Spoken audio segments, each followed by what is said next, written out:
Stefano Sarrizzu, oggi era importante fare punti, i risultati dagli altri campi aiutano, la Torres è entrata nei playoff, ora però bisogna continuare. Assolutamente sì, questa è la strada giusta, con il carattere giusto, dobbiamo soltanto continuare con questo atteggiamento tutti quanti, infatti tengo comunque a complimentarmi con la squadra dal primo all'ultimo, da chi è anche subentrato al secondo tempo, perché veramente oggi abbiamo dato una dimostrazione di carattere in un campo difficile contro comunque un avversario valido.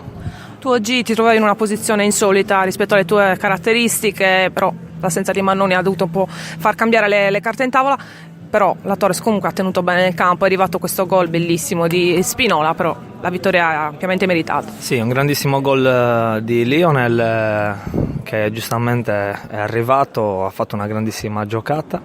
Sì, niente, praticamente tu eri in mezzo al campo lì a cercare sì. Anche in fase di copertura di dare una mano. Sì, purtroppo oggi mi sono sacrificato in un ruolo che diciamo non ho mai giocato, però raramente gioco.